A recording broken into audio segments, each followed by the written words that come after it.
Welcome to Inside the Realtor Studio, interviews with industry leaders and professionals in real estate. The Tucson Association of REALTORS is turning 100 this year, 1921 to 2021.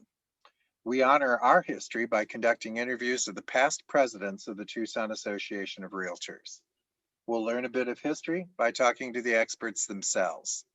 Today's past president from 2010 is Bob Hurd. Bob started his real estate career in January 1972 with a residential firm in the San Francisco Peninsula. His broker rented a room in his office to a well-known commercial broker who took Bob under his wing and taught him commercial real estate from the ground up. Bob has been involved in commercial real estate ever since, in sales, branch management, regional management, and as a designated broker. Some of Bob's many accomplishments include, in 2008, he graduated from the Greater Tucson Leadership class, where he received the Paul Edwards Leadership Award. In 2010, he was elected president of the Tucson Association of REALTORS. From 2008 through 2011, he served on the board of directors for the Arizona Association of REALTORS. He's been a past member on the Hearth Foundation Board of Directors and their bylaws chair. He has chaired the Arizona Department of Real Estate Educational Committee, has been a member from the Arizona Department of Real Estate Legislative Task Force, and has been a member on the Arizona Department of Real Estate Education Course Instructor Evaluation team since 2009 through present. Bob has also authored 8 books on real estate, probably more, including Mega Producer Results in Commercial Real Estate, A Blueprint for Success, California Real Estate Practice First through Third Editions, How to Become a Mega Producer Real Estate Agent in 5 years, and many others. Bob holds the CRB, CRS, GRI designations and is just one course away from having his CCIM. And Bob has also been awarded Realtor Emeritus status. Please give a warm Inside the Realtor Studio welcome to Bob Hurd. Hi, Bob. Hi, Steve. How are you? I'm good.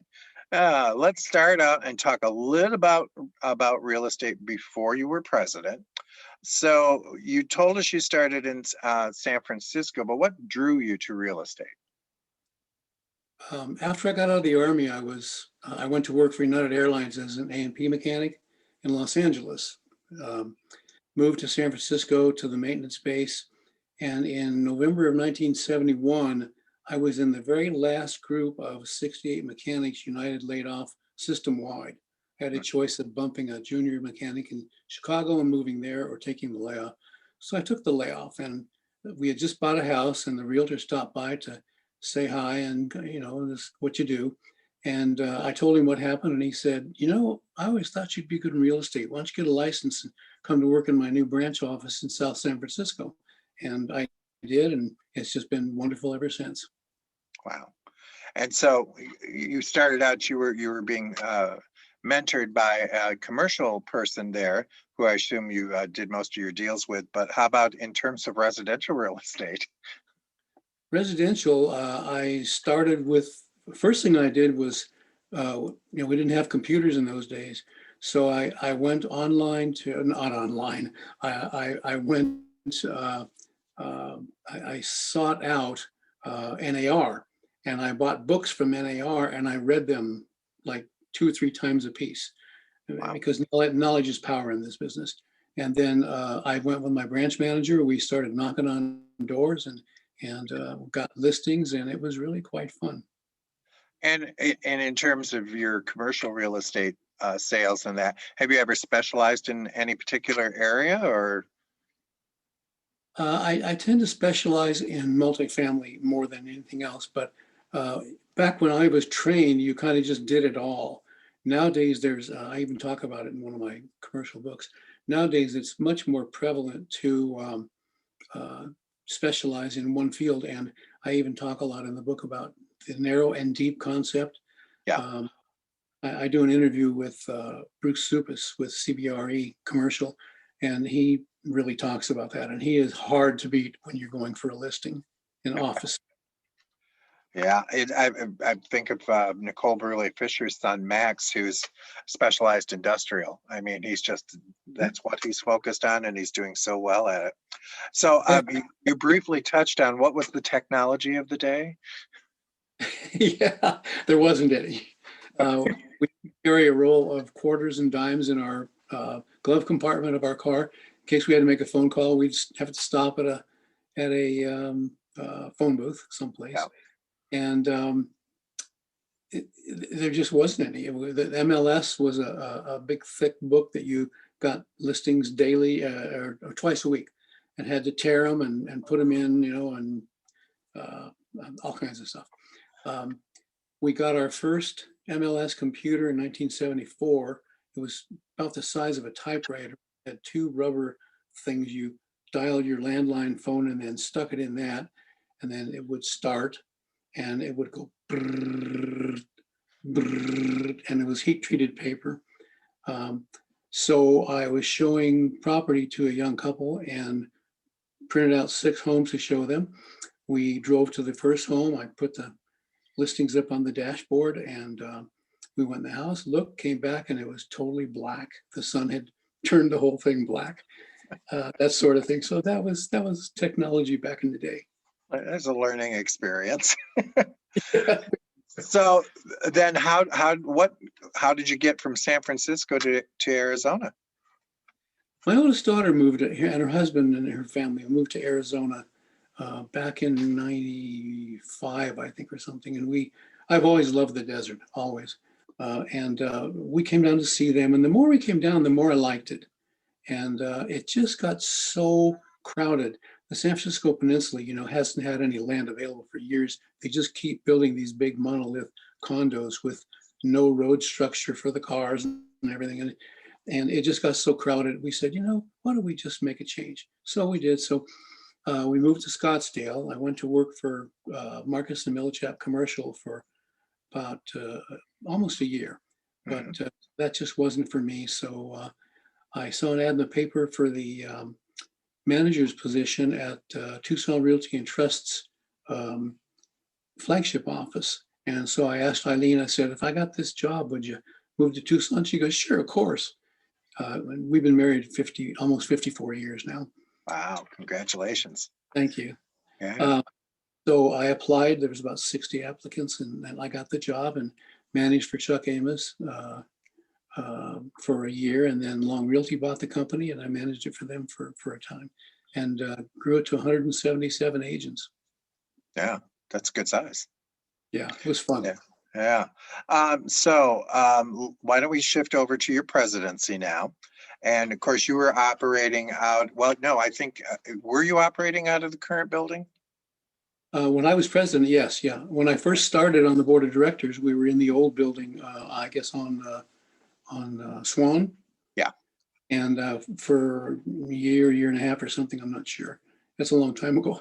And and then we bought the building, and they redid it. And Nicole Briley Fisher did so much ecologically to that building. It was just wonderful to see. Yeah. Yeah. And still the signage, and that is there today for anyone who's interested. You can learn about some of the xeriscape design work that was done there. Not only did they do that, they also did all the interior lights in the building that were also eco-friendly. So they did a lot to try to stay green. I give them credit. Who was your CEO when you were president? Philip Tedesco and I started literally at the same time. Okay. And reining him in was just a lot of fun. I remember he barely got off the plane and had to go directly to the field where we were having the soccer shootout. And that was my first time meeting him as well at that point.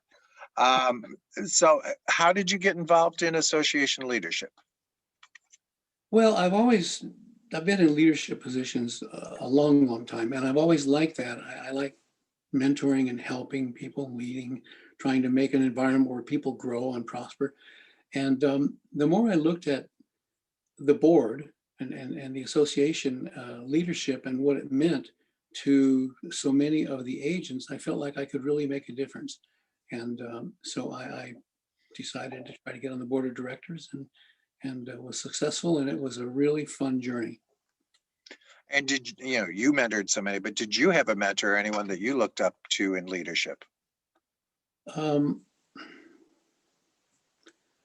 There's a couple of past presidents. Bill Arnold, I really like his style.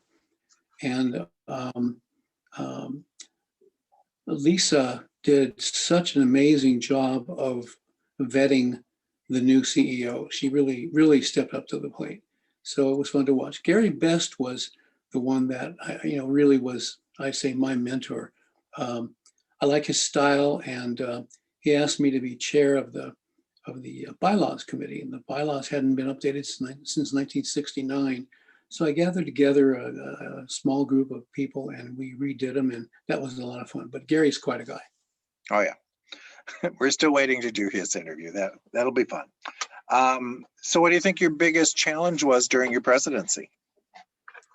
Well, it was the last full year of the meltdown that we had 2007, and just providing support for the agents was the biggest challenge, because we really needed new education dealing with REOs and short sales and how to negotiate those properly, how to talk to the banks, when you're getting a listing, all that kind of thing. So that was the biggest challenge. Plus our membership was dwindling at that point too. Membership was about 7,000 in 2007 and shrunk to about 4,400 by the time I took over. Yeah, and I think I want to say, because I was sitting on the board from that point on, I think we got down to as low as, I want to say 36 or 3,800 was our low number, and we're now back above 6,000 again. So, so everything is cyclical. So, what do you think your biggest accomplishment was? Just keeping everyone calm and. Yeah, and I think we really got the Realtors Charitable Fund going, and it's helped a lot of people, and that really made me feel quite good. Yeah, and now it's a full board all on its own, sitting out as a full board, with its own leadership team and everything, of which I was the president last year. So, yeah, they're doing very well.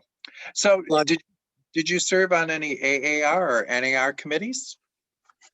Yeah, I've served on, I chaired a 25-person education review committee back in, I don't know, I think 2005 or 7 or something like that.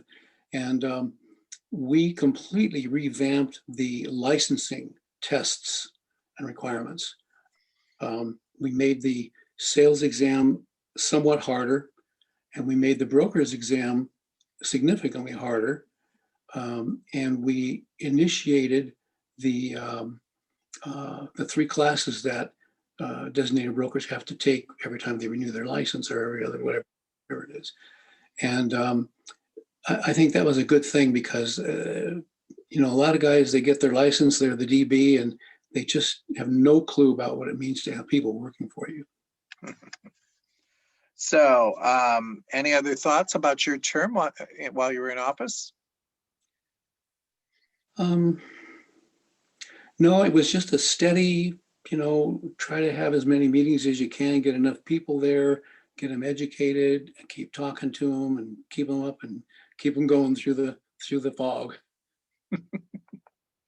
All right. Well, we are at the end of our interview, and what I like to do is do 7 quick questions and hoping for 7 quick answers. So, what's your favorite word? Peace. Okay. And what's your least favorite word? Ego. And what turns you on?